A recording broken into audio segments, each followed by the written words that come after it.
So Mike Garafolo bringing in a very interesting tweet early this morning saying that the Buccaneers wide receiver Mike Evans, his agent Derek Gilmore says in a statement he will cut off contract negotiations if the sides don't reach a deal by next Saturday, one day before Tampa's season kicks off. Year 10 could be the last of Evans as a Buck. So I wanted to talk about this because I think that Marshon Lattimore, Mike Evans, this whole rivalry thing is awesome, but Mike Evans could be on the move out of the NFC South. A team could very likely trade for the Buccaneers wide receiver, but let's just get this thing started the right way. Let's talk about Mike Evans and his father, Marshon Lattimore. You see the picture. Super dad, sidekick. Y'all know the drill. Marshon Lattimore absolutely owns Mike Evans, and first thing is first. Shout out to the Saints cornerback for possibly bullying Mike Evans out of the NFC South. We're about to show you guys some stats and some numbers, but you will not believe them when I show them to you. Because when I was running the numbers, I was like, holy cow, how is this even a thing? But we all know Marshon Lattimore absolutely owns Mike Evans. We all know that Mike Evans can't do anything against the Saints defense. Even when Marshon Lattimore is hurt, Evans still couldn't put up good numbers against the Saints. So this is why we all know that Marshon Lattimore is literally Mike Evans' daddy. So if you think that Marshon Lattimore has to help Mike Evans tie his shoes, get in the comment section. Type 23 for Marshon Lattimore's jersey number in the comment section. And guys, I do want to address one thing. It's all fun and games here, but all jokes aside, Mike Evans, he's a damn good wide receiver. I mean, when you have 9 1,000-yard-plus seasons in a row, it's not an easy task. It just really isn't. When you're a player of Mike Evans' caliber, that no matter what, you have to take into account. When you're a defensive coordinator, you have to plan for Mike Evans. He's not a wide receiver two. He is a bona fide wide receiver one, and he has been a wide receiver one pretty much his entire damn career. I will say this, though. He doesn't look like a wide receiver one against Marshon Lattimore.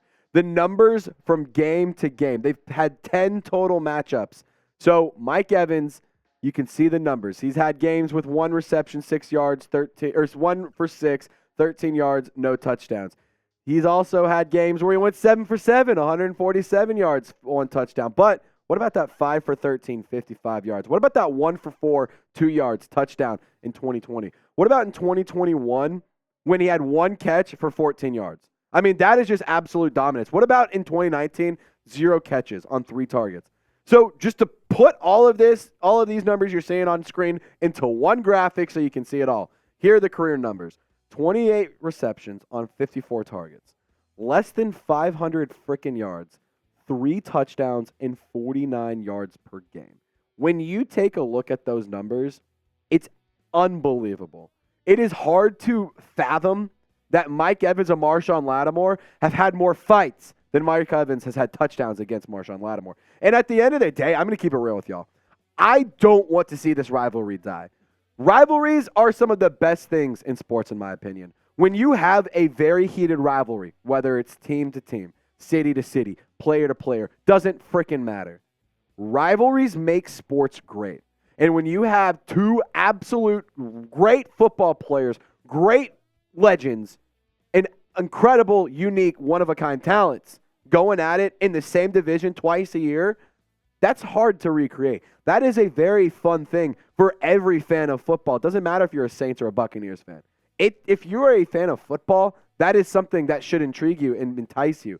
And at the end of the day, I don't want to see this rivalry die. I would love to see this continue. I hope that the Bucs can figure it out before September 9th because I'd love to see Marshon Lattimore continue to cradle his baby boy, Mike Evans. But guys, I have a question, and I want to know what y'all think. Where will Mike Evans play next if he leaves? Let's play the hypothetical game. He could be leaving. He may stay. Who knows?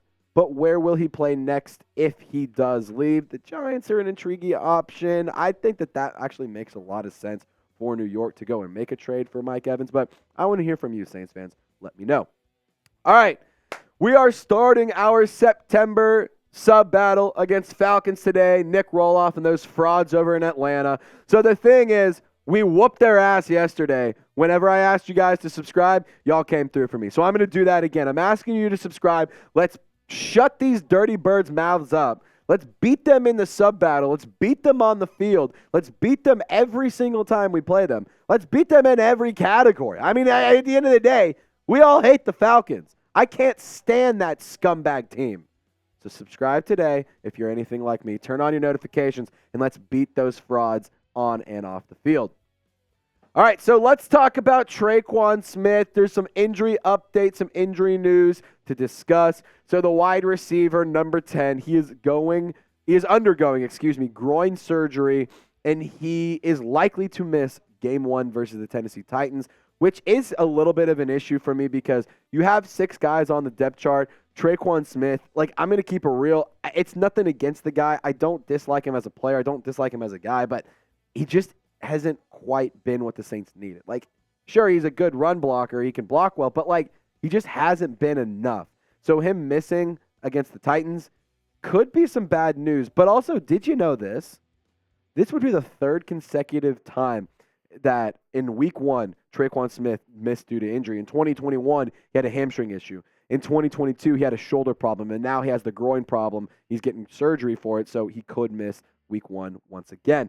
And this is a problem. I mean, it just straight up is an issue. You have 6 guys on the wide receiver depth chart. You have some talent there, and I'm going to get into some more thoughts into my analysis as to why this is a problem here in just a second. But if you're a degenerate like me and you like to have a little fun and you like to lose a lot of money on things that you can't control and you like to yell at your television, you should get hooked up with the best sports bet deal on the planet. Let me tell you, friends. BetUS has an awesome deal, our official sportsbook partner. Chatsports.com/bet. If you use that link and you plug in code CHAT125, you get an 125% deposit bonus, meaning you put in $100, they give you $125 to gamble with. So you have $225 of guacamole to lay down on whatever you want. And in terms of the week 1 odds, your New Orleans Saints are 3-point favorites. Blake Groupie, if it comes down to you, you better frickin' nail it. Don't make us regret trading Will Lutz. The over-under is set at 41.5. So if you want to bet on this game just like I am, join us, chatsports.com/bet, promo code CHAT125 for you to get started.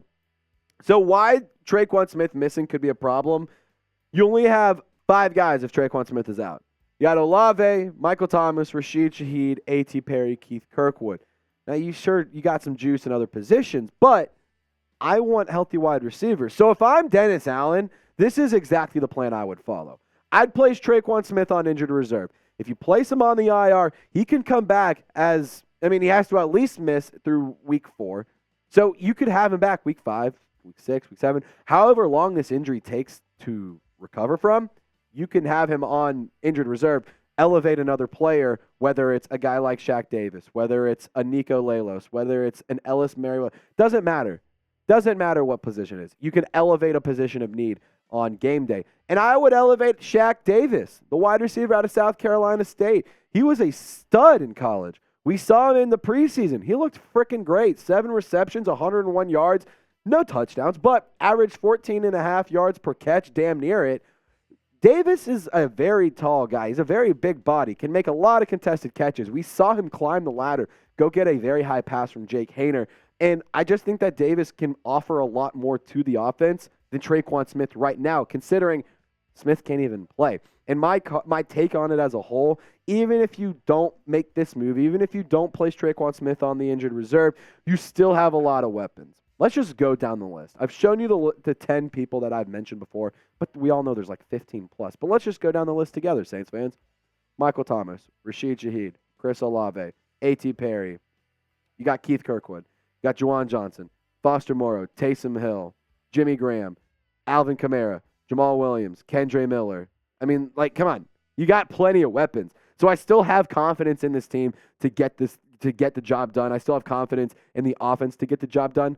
Fingers crossed on play calling, but I think that you have the weapons necessary to succeed. And plus, Tre'Quan Smith, he's deep on the depth chart. I mean, he's number 5 or number 6 in that wide receiver group. So even if he does miss, I don't want to take away from the player that he is or what he's done in the past, but are you really missing that much?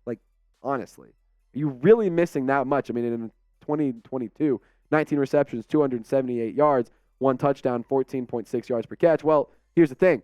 Shaq Davis, in the preseason, bear in mind it's less games, but Shaq Davis had 14.4 yards per catch. Pretty similar production. I just think that it would make more sense to place TreQuan Smith on the IR, let him get healthy, and then bring him back whenever he's ready to go. But regardless of what's going on, whether or not you feel good or bad about TreQuan Smith, whether or not you like him, I don't give a damn. Injuries suck, and here at Saints Now by Child Sports, we want to show some love to those who are hurt. So we are going to send some good vibes to TreQuan Smith, and if you want to help us do that, type 10, his jersey number, down in the comment section. And as always, do not forget to subscribe, turn on your notifications, hit that thumbs up icon. Don't forget to get in the comment section. And as always, y'all stay golden. We'll catch you next time.